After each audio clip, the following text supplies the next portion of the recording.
Back in 2011, I made my first ever EDH deck, and it was led by Isperia the Inscrutable.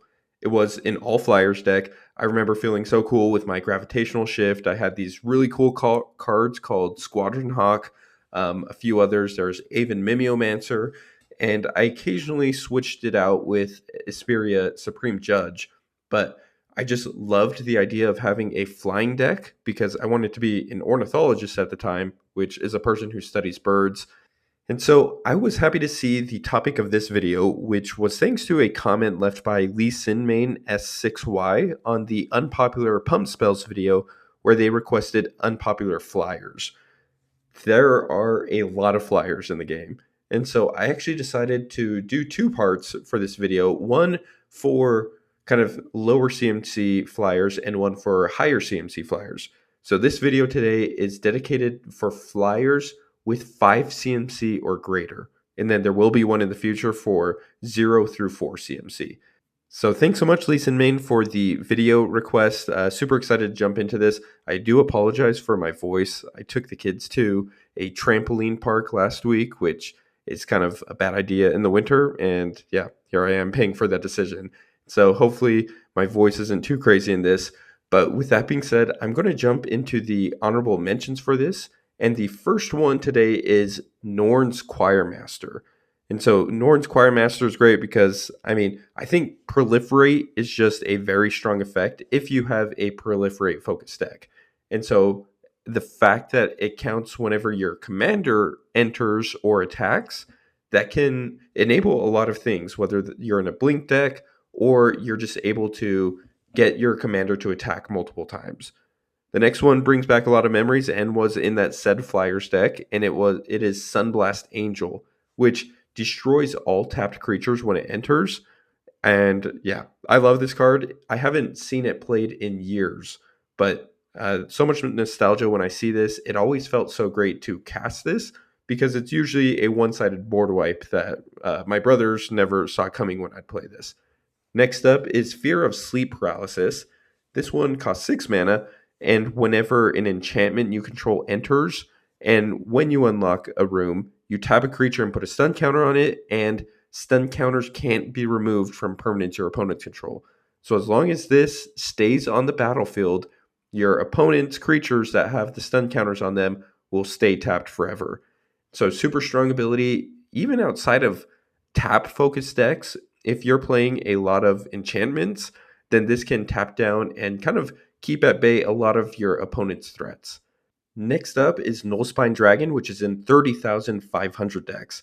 This one can draw a lot of cards in mono red burn.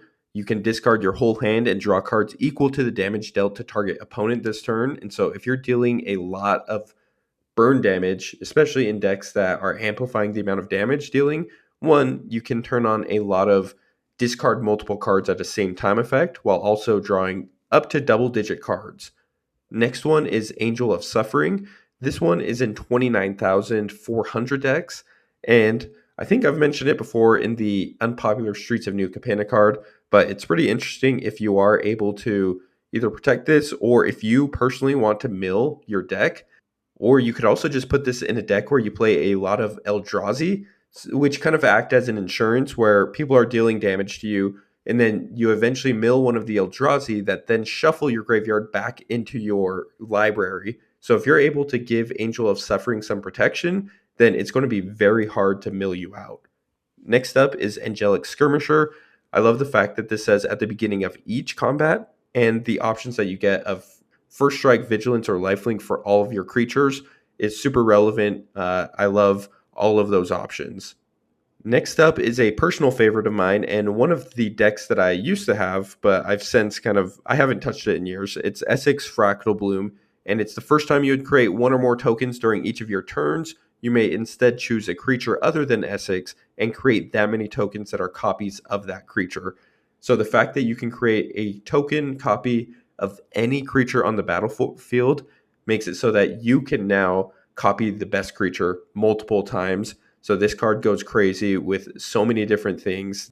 One of my personal favorites to play with Essex Fractal Bloom is Asinine Antics, which creates tokens on each of your opponent's creatures. And so you then make a copy of the biggest threat on the board as many times as there are creatures on the battlefield, which is just crazy. Or, I guess, creatures that your opponents control. Next up is Dazzling Sphinx. This one is in 22,600x.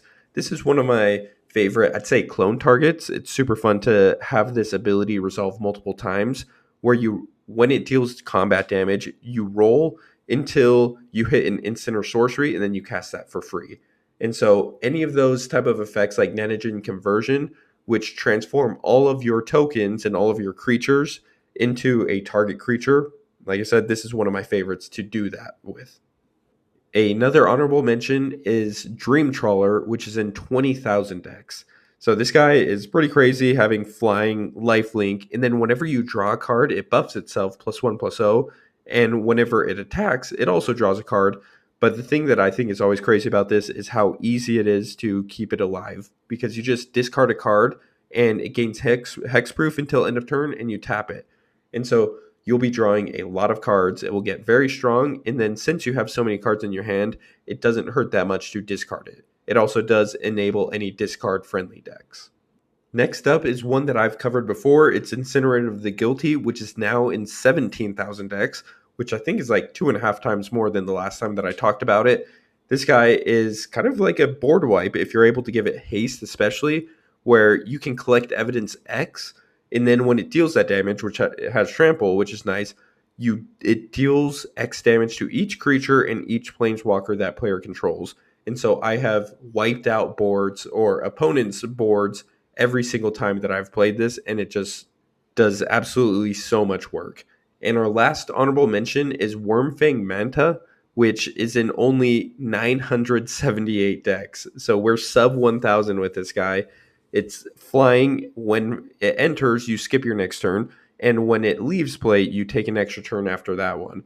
And so I think this one especially is good if you are playing any Torpor Orb decks, because when it enters, you skip that negative effect of entering and skipping your next turn, and then you can just blink it. When it leaves play, you can take an extra turn. And so I think that this one, despite being in only 978 decks, is powerful as a 7-mana creature that you can abuse with any effects that are able to cancel that ETB effect, but doesn't cancel any leave the battlefield effects. So those are the honorable mentions, and now jumping into the finalists, we have some fun ones to cover today. The first one is Havoc Eater, which is in 16,000 decks. This guy costs 7. It's 5 generic and 2 red. It's a flying elemental that is a 3/3, and it says when Havoc Eater enters the battlefield, for each opponent, goad up to one target creature that opponent controls, put X +1/+1 counters on Havoc Eater, where X is the total power of creatures goaded this way. So this one can get very big. It is pretty expensive, especially if you have nothing else. But I think that this is very easy to make better, because what it is missing is very abundant, which, in my opinion, one of those important things is haste. The fact that this doesn't have haste is scary. It's going to probably get removed, especially if you have double-digit +1/+1 counters on it. It is great also if you can give trample, but like I said, I mostly prefer giving it haste, so maybe in a Maelstrom Wanderer deck, or where haste is common with your commander, or just in red, it's very common. There's a few things that I really like about this card in particular. One is I think goading is a very good and interesting form of protection that doesn't draw a lot of heat against you if you're not abusing it. I mean, if you are in a dedicated goad deck, then people will realize like, oh yeah, your life total is much higher than the rest of ours, so we're going to attack you with our non-goaded creatures all the time. But if you just have some effects here and there, I think from my experience, it doesn't draw a ton of attention. I also like this card especially as an option in a fling deck, because like I said, you can easily get to 15 plus power with this guy, and even 20 plus if you play against some Timmies in your play group who are playing big green stompy. I also love this with cards that synergize with +1/+1 counters. So maybe if you're in a Gruul deck, there's cards that draw based on the number of counters that you put on a creature the first time you do it in that turn. And so this can draw a ton of cards with those synergies. There's also cards that double it. So now we're talking 30 or 40 +1/+1 counters on this guy to one-shot an opponent. Maybe you don't even need to have the doubling of counters. You could just play this in a Xenagos deck that doubles its power and gives it haste to, like I said, one-shot an opponent who doesn't have any flying blockers. I also like that it can be blinked multiple times for that repeated goad value and go to a different creature each time. Yeah, it won't keep its counters, but if you are playing a blink deck, then this is a pretty good ability to have on repeat. I'd love to hear what else comes to mind, or also if you have played this, what do you think of this? Next up is Angelic Aberration, which is in 15,400 decks. This one costs 5 generic and 1 white for an Eldrazi Angel that is a 4/4. It has Devoid, Flying, and Vigilance, and it says when Angelic Aberration enters the battlefield, sacrifice any number of creatures, each with base power or toughness 1 or less. Create that many 4/4 colorless Eldrazi Angel creature tokens with Flying and Vigilance. So this one, obviously, since it has Eldrazi and it creates Eldrazi Angels, the first thing that comes to mind for probably most people is Eldrazi Spawn. This mostly is being played in Eldrazi focus decks because those are the top commanders that are playing this. But I love this card, and the real reason why I am talking about it is for the synergies that it has. One, with aristocrat decks that spam out, what do you know? Most of the tokens that most aristocrat decks are creating are 1/1 tokens. So this would be like, in an Elasel core deck that I used to own, I would make a ton of tokens, drain the board, and win that classic way.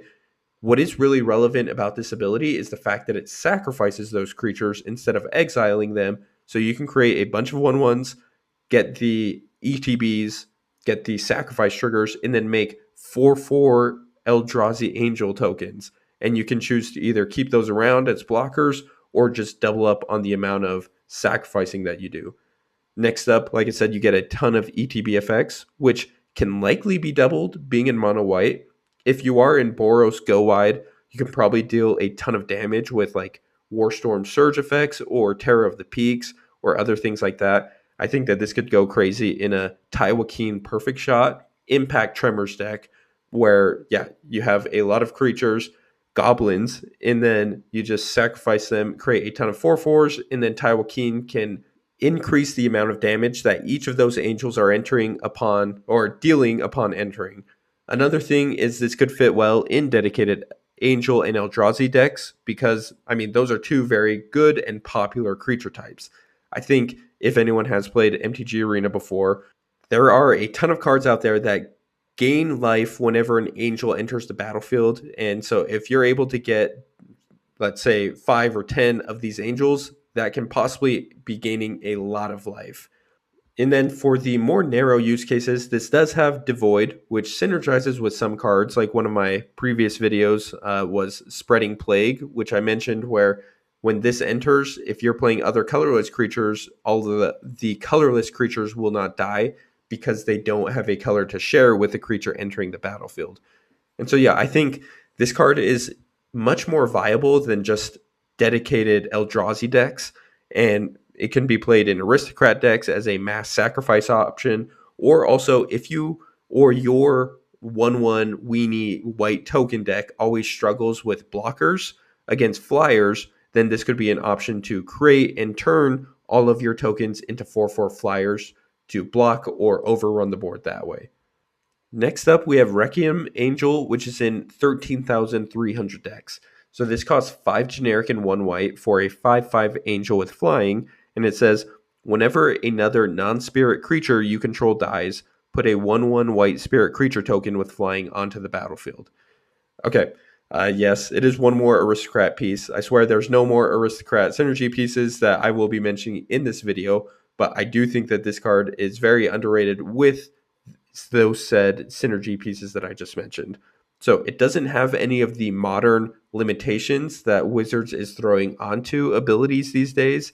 So it doesn't have whenever one or more creatures dies. It also doesn't say non-token creature, and it doesn't say only once per turn. So if you make 10 1/1 creature tokens with like a Secure the Wastes, you can sacrifice them, get 10 death triggers, make 10 more 1/1 white spirit tokens with ETBs to either keep around for blocking, or you can sacrifice them to get 10 more death triggers.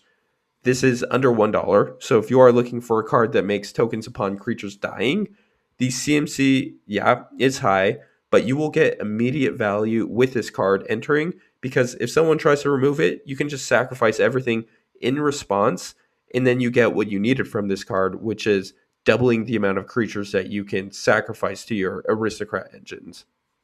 Worst case scenario, this is a 5/5 flying, which is still a good stat line, but I think that this is a very good late game option to put in any decks that have a wide board state that you need just a little more oomph in terms of more creatures to sacrifice or to have on the board. Or, like I said, if you just need to kind of exchange what tokens you have on the battlefield to be able to block the dragon player or the players who are having other big flying threats.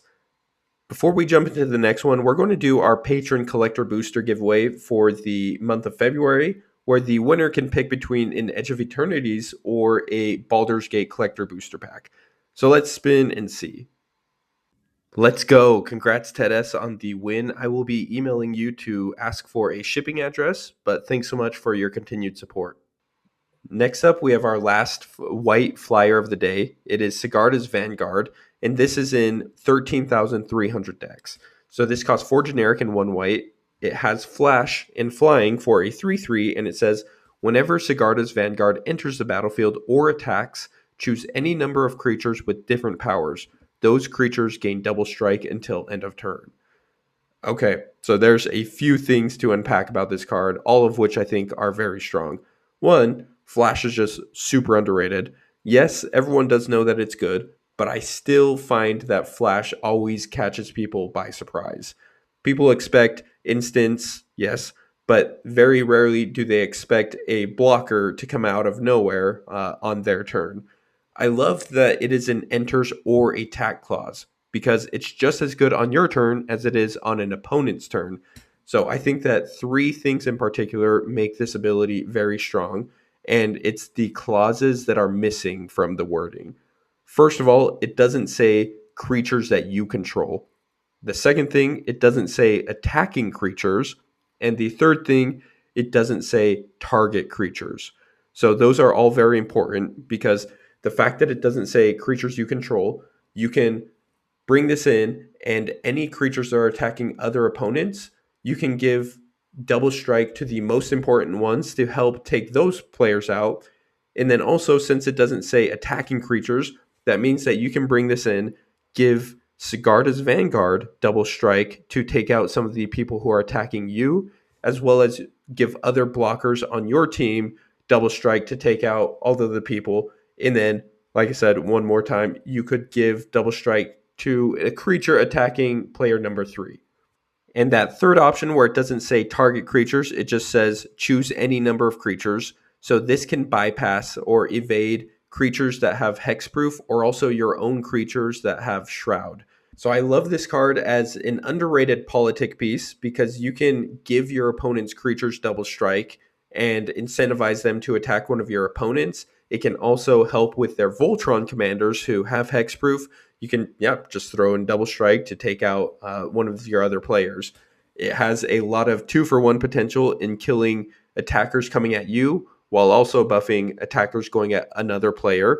And then this one is also nice because you can blink whenever you want to give a rather insane combat trick to any number of creatures that you choose, as long as they have different powers.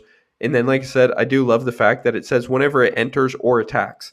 So you could do this on the turn right before your turn to just, hey, why not? Let's give your attacking creatures just some double strike, as long as they're not at me. And then on my turn, hey, I'm going to give double strike to a ton of my creatures as well. So a super cool card that I think can fit in a lot of decks outside of just Angel decks. This next one is Emerald Dragon. So maybe we're cheating a little bit because it is a creature, but also not a creature. So it is an adventure. The creature part is just a flying trample 4/4, costs 6 mana.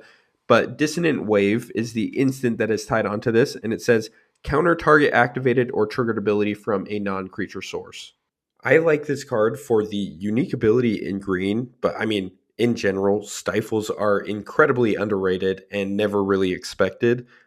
Yes, the fact that this says non-creature sources is kind of limiting, but I don't think that it is as limiting as people think, which is why they don't ever consider even playing this in the first place.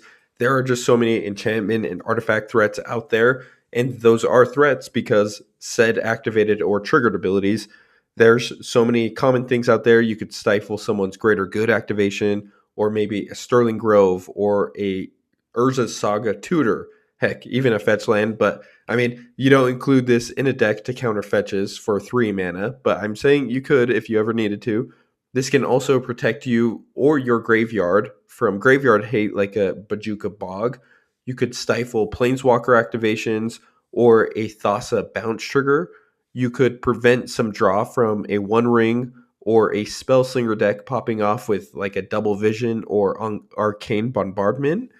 But I think that where you can really start using this as a brewing piece outside of just a flammable creature who only really is considered in adventure decks, I think that you can use this as an offensive tool to stifle negative delayed triggered effects that you use.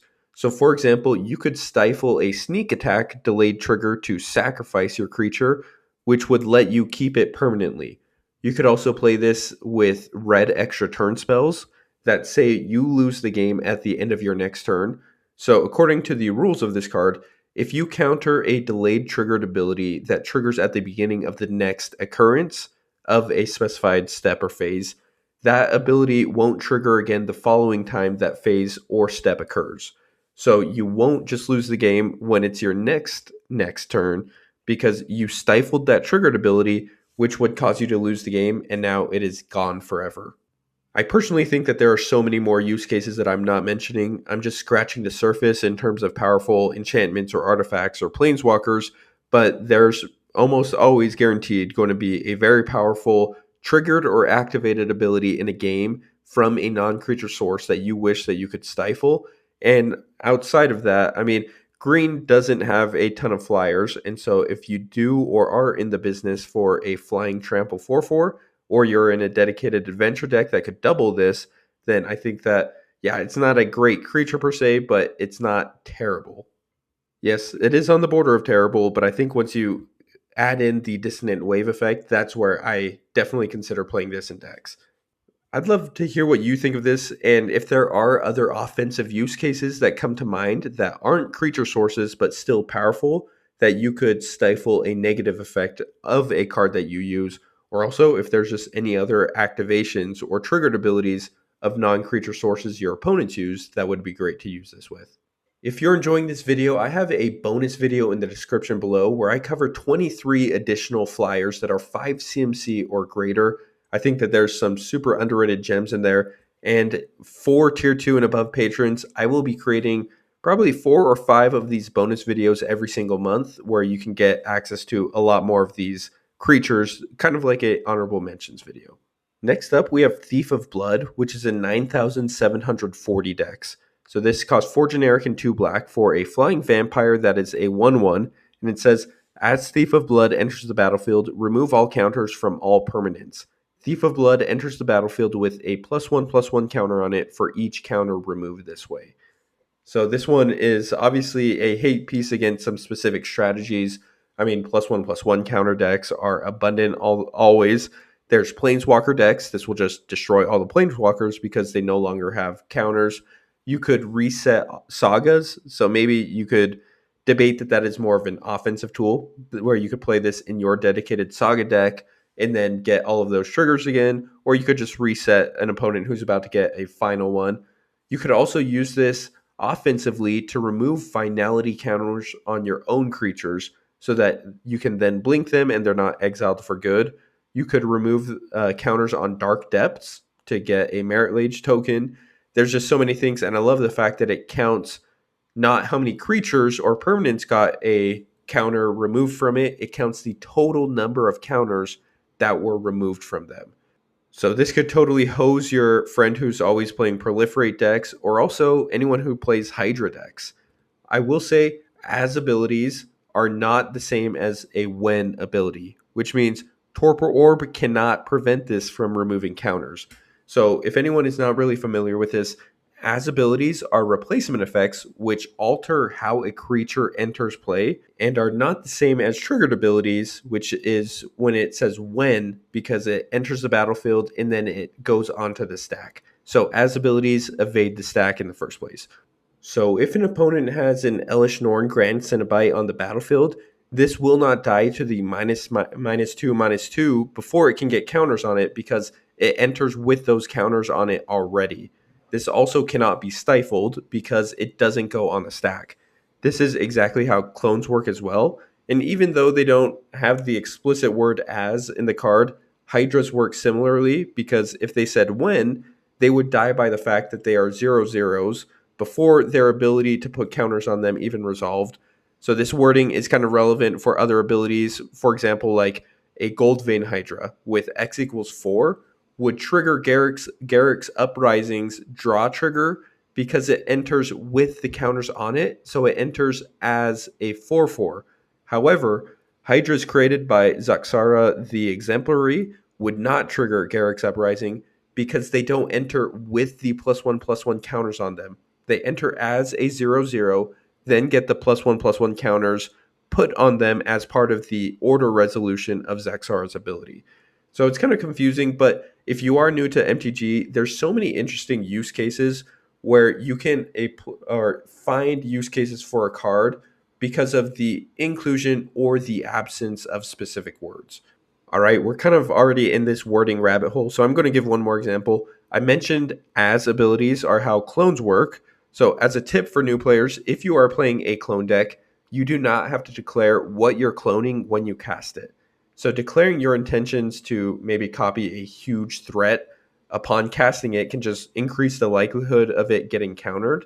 So to your control friends out there, they have to decide if they want to counter a 0/0 shapeshifter while it is on the stack. However, once it actually resolves, they decide they're not going to counter it. You can choose what it copies as it enters, and you weren't required to give out that information until it resolved because they didn't know what that 0/0 shapeshifter, while it was on the stack, would become as it entered. I'd love to know, is there anything else I forgot to mention about the difference between the wording of as it enters or when it enters, or are there any other great, use cases for removing counters that I didn't mention here? These next cards are kind of more unique inclusions that won't fit into every deck, but I wanted to share them because of the fact that no one really ever talks about any of these cards. So there's a chance you don't know it exists, but maybe you want to surprise one of your friends on the next game night. So this next card is Herald of Leshrac, which is in 9,000 decks. This is a 7 mana avatar that is a 2/4. It costs 6 generic and 1 black. It has flying, cumulative upkeep, gain control of a land you don't control. Herald of Leshrac gets +1/+1 for each land you control but don't own. When Herald of Leshrac leaves play, each player gains control of each land he or she owns that you control. Okay, so this one, like I said, I included because it is super unique and rather unknown. I've never seen anyone else really consider or even talk about this card. In terms of strength, it is not super strong because, it is so slow and it has no built-in protection and you have to wait until your upkeep to even get your first land. But if you have a way to protect it or keep it around, then it becomes a snowball of value for each turn that you are able to keep it around. So it's based off of how well you can actually protect it. This is better in decks that use proliferate to maximize the number of lands that you're actually stealing each turn. So this one, the first upkeep, you'll steal 1 land. And ideally, if you can proliferate even 1 time before your next upkeep, you will steal 3 lands. So now that will be 4 total lands that you got from this guy. And then each turn will just keep increasing. This is kind of a fun include more than anything as opposed to strong. I think it would be fun to pull this out and see people's reactions when you start taking their lands and when people kind of forget, oh yeah, cumulative upkeep stacks each turn. I'd love to know of any decks that come to mind where you might be able to maximize the value that you do get from this, or if you have ever played this before. The next one is Patron of the Moon, and this is an 8,500 X. It costs 5 generic and 2 blue for a spirit that is a 5/4. It has Moonfolk offering, flying, and it says pay 1. Put up to 2 land cards from your hand into play tapped. So, if you're curious, there are 29 Moonfolk creatures right now, 8 of which are legendary creatures. So, this does have potential to cost less than 7 mana if you are playing one of those decks.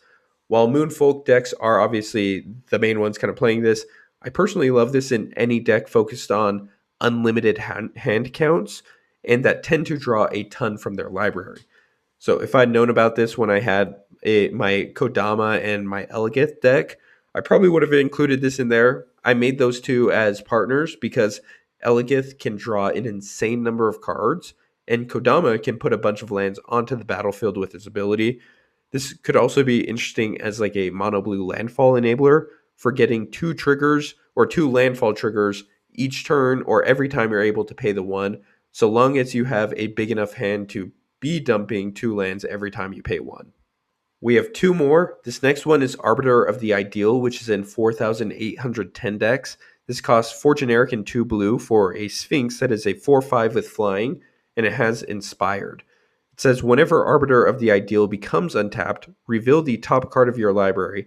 If it's an artifact, creature, or land card, you may put it onto the battlefield with a manifestation counter on it. That permanent is an enchantment in addition to its other types. So I think Inspired is just such a cool mechanic. I actually debated making a video about it, but I never did, but maybe I'll get around to that. Blue just has so many ways to untap creatures, like in a Yorith of the Healing House deck, as well as manipulating the top deck with Scry to make sure that you are able to cheat in the best creature or artifact or also land, maybe.